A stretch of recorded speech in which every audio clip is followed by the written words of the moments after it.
नमस्कार मेरे प्यारे बच्चों, स्वागत है आपका आपके पसंदीदा चैनल फिजिक्स परिंदे में। आशा करता हूँ आप सभी अच्छे होंगे और आपकी तैयारी बेटा बेहतर चल रही होगी।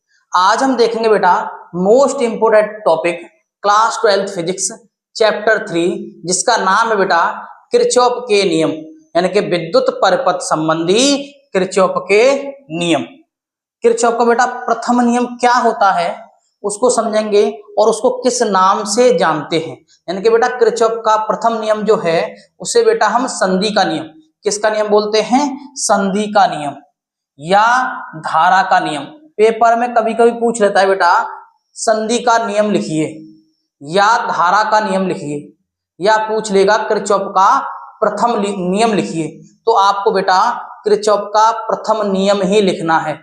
और बेटा आप बोर्ड एग्जाम का पेपर उठा के देख लीजिए, सबसे ज्यादा पूछा जाने वाला प्रश्न है जो 3 और 4 अंक में आता है बेटा। तो ध्यान से सुनना और समझना क्या होता है किरचॉफ का प्रथम नियम। आपको बड़ी ही आसान भाषा में बेटा समझाने वाला हूं। देखो ध्यान से देखना, किसी विद्युत परिपथ की कोई हमारे पास बेटा क्या है, एक विद्युत परिपथ है। किसी विद्युत परिपथ की किसी भी संधि पर, किस पर बेटा? किसी भी संधि पर। ध्यान से सुनना, ये संधि क्या होती है? इसका मतलब यह है एक ऐसा पॉइंट या एक ऐसा माध्यम जिस जगह से या तो धारा बाहर निकल रही हो या धारा बेटा अंदर आ रही हो, या धारा बेटा अंदर आ रही हो, उस पॉइंट को बोलते हैं बेटा संधि। क्या बोलते हैं बेटा? संधि। आपको क्लियर हो संधि किसे कहते हैं? एक ऐसा बिंदु जिस पॉइंट से धारा बाहर जाए या उस संधि की ओर आए, उस पॉइंट की ओर आए, उसे बोलते हैं संधि।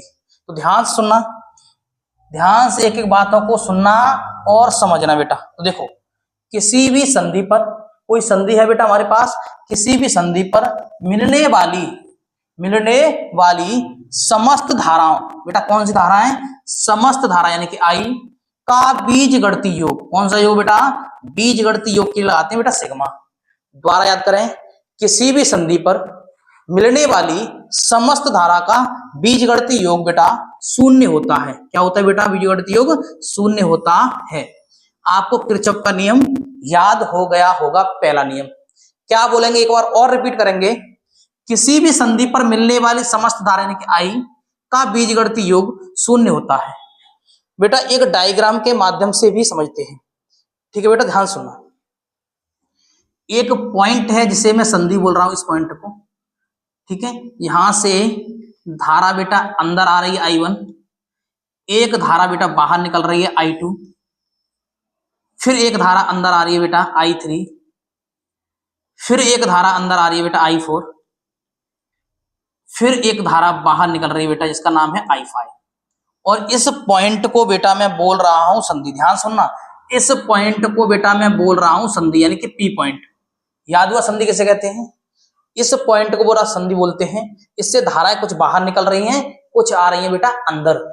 क्लियर हुआ यहां तक? अब किस तरह से इस नियम को लगाएंगे उसको समझना है। देखो बेटा, जो धाराएं संधि की ओर आती हैं उसे लेते हैं बेटा धनात्मक, जो संधि से बाहर जा रही होती हैं उसे लेते हैं बेटा ऋणात्मक। तो यही कॉन्सेप्ट को लगाते हुए इसको हल करेंगे। देखो ध्यान से, अब हम क्या करेंगे बेटा? देखो I1, ध्यान से देखना, I1 संधि की ओर आ रही है बेटा, इसको लिखेंगे प्लस I1। क्लियर? अब देखो बेटा संधि से बाहर निकल रही है बेटा I2, देखो संधि से बाहर निकल रही है I2, तो माइनस लिखेंगे I2। क्लियर? I3 संधि की ओर आ रही है, लिखेंगे प्लस I3। क्लियर? अब ये भी अंदर आ रही है बेटा, तो इसको भी लिखेंगे प्लस I4। अब I5 जो आप देख रहे हो बेटा, एक मिनट, अब देखो बेटा I5 बाहर निकल रही है तो लिखेंगे माइनस I5। और बेटा मैंने अभी बताया था समस्त धाराओं का, किसी भी संधि पर मिलने वाली समस्त धाराओं का बीजगणितीय योग बेटा होता है शून्य। क्लियर हुआ? सभी को अगर बेटा मैं जोड़ दूं तो किसके बराबर रखूंगा? शून्य के। क्लियर हुआ यहां तक? अब देखो बेटा, अब मैं करूंगा क्या उसको ध्यान से देखना। जो धाराएं बेटा प्लस की हैं उन्हें कर दूं मैं एक साइड, जो माइनस की है बेटा उन्हें कर दूं दूसरी साइड। देखो I1 बेटा प्लस की है तो लिखेंगे I1 plus I3 plus I4 बराबर, अब बेटा जो माइनस की हैं तो माइनस की बराबर से उधर ले जाएंगे तो प्लस की हो जाएगी, तो हो जाएगी बेटा I2 और माइनस की 5 है वो भी हो जाएगी प्लस I5। तो बेटा एक नियम और निकल के आती है, एक परिभाषा इसी प्रथम नियम की। देखो, आने वाली धाराएं जाने वाली धाराओं के बराबर होती हैं, तो आप ऐसे भी कह सकते हो प्रथम नियम को, आने वाली धाराएं सदैव जाने वाली धाराओं के बराबर होती हैं, यह भी आप लिख सकते हो प्रथम नियम में। क्लियर हुआ? तो आप बेटा इसका कर लीजिए स्क्रीनशॉट कर लीजिए, फिर चलते हैं बेटा आगे। कर लिया? आगे चला जाए तो देखो बेटा, अब पढ़ेंगे बेटा किरचॉफ का द्वितीय नियम। ध्यान से इसको भी समझेंगे। जिस तरह से पहला नियम आपने बड़ी ही आसानी से समझ लिया है, वैसे ही बेटा सेकंड नियम को भी पढ़ेंगे, जिसे हम बेटा क्या बोलते हैं, लूप का नियम, बंद पास का नियम या बोल्टता का नियम। इसको बेटा इस नामों से जाना जाता है। आपको बेटा पूछ ले बोल्टता का नियम किसे कहते हैं, तब भी आप द्वितीय नियम लिखेंगे। आपको पूछ ले बंद लूप का नियम किसे कहते हैं, तब भी आप द्वितीय नियम को ही लिखेंगे। देखो बेटा, इस नियम को भी किसी विद्युत परिपथ के, किसी बेटा एक विद्युत परिपथ है हमारे पास, आप देख पा रहे हो डायग्राम में, किसी विद्युत परिपथ के किसी बंद पास कोष्ठक में लूप, यानी कि बंद पास बेटा क्या होता है, ध्यान से देखना, यानी कि A B C D A, इसको बेटा बोलेंगे बंद पास। यानी कि इस परिपथ में, पूरे परिपथ में दो बंद पास हैं, एक बंद पास है ये, एक बंद पास है ये। कौन कौन सा है देखो बेटा, A B C D A, दूसरा है बेटा D C E F D, दो बंद पास हैं। क्लियर हुआ? ध्यान से सुनना, किसी बंद पास कोष्ठक में लूप में विद्युत वाहक बलों, क्या बेटा, विद्युत वाहक बल, यानी कि विद्युत वाहक बलों यानी कि ई का बीजगणितीय योग, बीजगणितीय योग के लिए बेटा लगाते सिग्मा। ध्यान सुनना, किसी विद्युत वाहक बलों का बीजगणितीय योग उस बंद पास के, उसी बंद पास के विभिन्न भागों में धारा यानी कि I और संगत प्रतिरोध यानी कि R के गुणनफल ये बेटा के गुणनफल के बीजगणितीय योग के बराबर होता है। इस तरह से आप लिखोगे, इस तरह से बेटा आप लिख दोगे। एक बार रिपीट किया जाए, रिपीट करें बेटा, किस तरह से याद करोगे। देखो, किसी बंद पास या लूप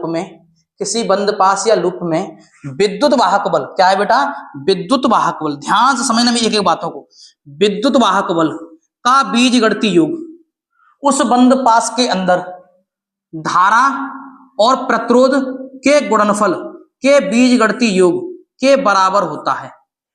याद हुआ बेटा? इस तरह से आप इसका भी सूत्र लिख लोगे, कोई दिक्कत समझ में आ गया होगा। अब बेटा एक देखते हैं छोटी छोटी इसकी बातें, इसके 3 पॉइंट हैं, वो तीनों पॉइंट को बेटा समझेंगे सबसे पहले, उसके बाद इसकी कुछ गणना करेंगे। ठीक है, देखो ध्यान से। पहला पॉइंट बेटा ये है, कभी भी हम पॉइंट नंबर 1 लिख देंगे। पॉइंट नंबर 1 से, जब हम परिपथ में चलते हैं, या बेटा क्लॉकवाइज चलें या एंटी क्लॉकवाइज चलें, यानी कि दक्षिणावर्त या वामावर्त। सिंपल में कहने का मतलब यह है बेटा, या तो मैं A B C D A चलूं या ए डी सी बी ए चलूं, कैसे भी चलूं बेटा, उसी पॉइंट पे पहुंचना होता है जिस पॉइंट से चालू किया है। यह है बेटा पहला नियम। याद हुआ? पहला नियम क्या है, जिस पॉइंट से चलना प्रारंभ करूंगा उसी पॉइंट पर पहुंचना होता है, या मैं उल्टा चलूं या मैं सीधा चलूं, यानी कि क्लॉकवाइज चलूं या एंटी क्लॉकवाइज चलूं, या दक्षिणावर्त चलूं या वामावर्त चलूं। इसका मतलब ये है। पहला पॉइंट क्लियर ना? अब पॉइंट नंबर 2, जब भी बेटा सेल के अंदर, ये क्या है हमारे पास, एक सेल के अंदर ऋण सिरे से धन सिरे की ओर चलेंगे, तो विद्युत वाहक बल को बेटा हम लेंगे धनात्मक, विद्युत भागफल को कैसे लेंगे, धनात्मक। अगर प्लस से माइनस चलते हैं, अगर बेटा प्लस से माइनस की ओर चलते हैं तब बेटा लेते हैं ऋणात्मक। पॉइंट नंबर 2 भी याद हो गया। ध्यान सुनना, जब सेल के अंदर धन सिरे से ऋण सिरे की ओर चलते हैं तो लेते हैं धनात्मक, इसके विपरीत होने पर लेते हैं बेटा ऋणात्मक। Clear. Point number 3, 2 point clear हो गए। पॉइंट नंबर 3 क्या कहता है, ध्यान सुनना, धारा की दिशा में चलने पर, अगर बेटा हम धारा की दिशा में चल रहे हैं, देखो अगर मैं ए से बी जा रहा हूं और धारा की दिशा भी इधर ही है, एरो देखिए, ए से बी जा रहा हूं और एरो भी बेटा बी की तरफ है, तब ऐसी स्थिति में धारा और उसके साथ जो प्रतिरोध होगा बेटा, धारा और उसके साथ बेटा जो प्रतिरोध होगा, जो भी होगा उसको लेंगे बेटा धनात्मक। अगर ऐसी स्थिति नहीं है बेटा, विपरीत चलने पर उसको लेते हैं बेटा ऋणात्मक। क्या लेते हैं, ऋणात्मक। क्लियर हुआ। इन तीनों कॉन्सेप्टों को अच्छे से समझने के बाद अब इसको हम बेटा करेंगे इसकी गणना। देखो ध्यान से क्या करेंगे, गणना। देखो ध्यान से, बात को ध्यान से सुनना और समझना, ठीक। अब इसको भी मुझे रफ करना पड़ेगा बेटा। देखो देखो ध्यान से, 1 मिनट बेटा, ठीक। अब समझिए अब किस तरह से गणना करेंगे। सबसे पहले एक बंद पास लेंगे बेटा A B C D A में, एक बंद पास लेंगे बेटा, बंद पास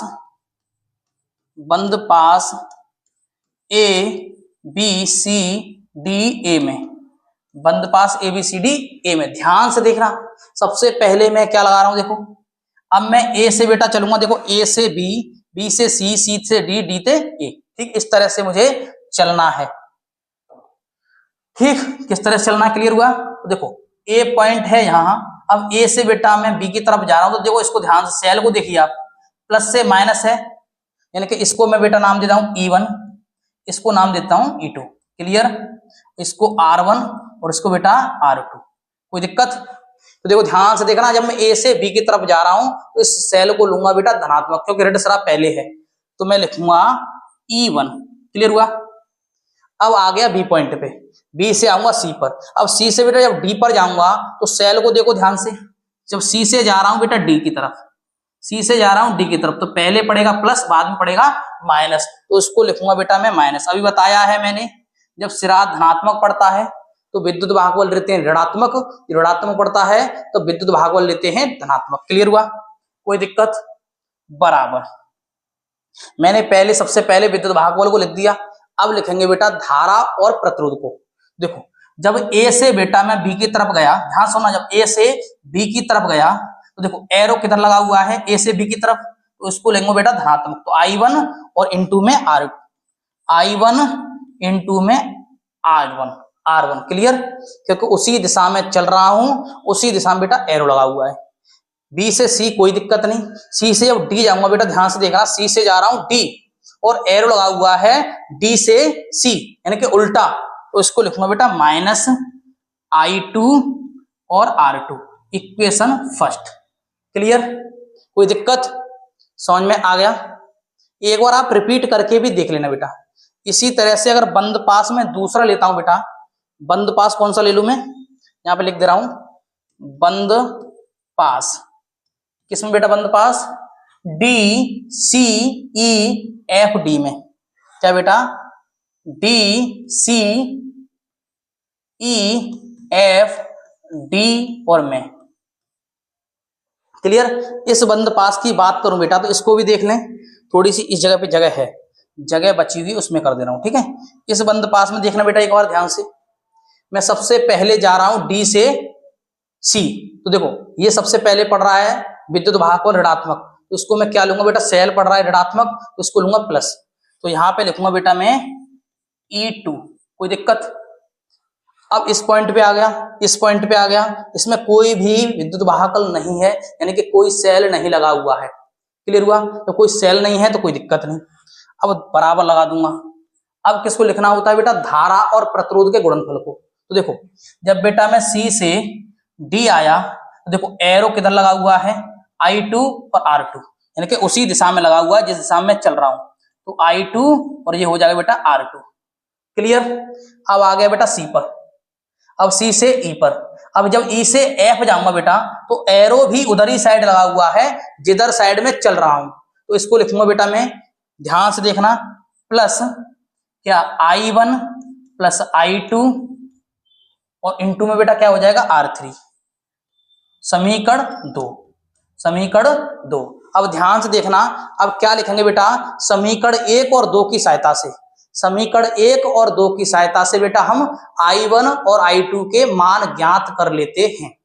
क्लियर, इतना आपको लिख देना है यहाँ पे, क्या लिख देना है, समीकरण 1 व 2 की सहायता से I1 व I2 के मान ज्ञात करते हैं, ज्ञात करते हैं। इस तरह से आपके बेटा दोनों नियम कंप्लीट हो जाते हैं। अगर बेटा आपको पूछा जाए किरचॉफ का केवल द्वितीय नियम लिखिए, तो आप बेटा डायग्राम बना, इसको लिखना है यहां तक, सूत्र लिखने के बाद डायग्राम बना के छोड़ देना, कोई दिक्कत नहीं है। अगर पूछ लिया जाए किरचॉफ के नियम के व्याख्या करते हुए लिखिए, तो आपको इस तरह से बेटा व्याख्या करनी है। क्लियर, कोई दिक्कत हुआ, स्क्रीनशॉट लेना चाहो बेटा तो आप स्क्रीनशॉट ले सकते हो, ले लीजिए, ले लिया। तो आशा करता हूं मेरे प्यारे बच्चों आपको ये टॉपिक पसंद आया होगा, मस्त लगा होगा, तो लाइक करें, शेयर करें, सब्सक्राइब करें। मिलते हैं नई मजेदार वीडियो के साथ, तब तक के लिए जय हिंद, वंदे मातरम।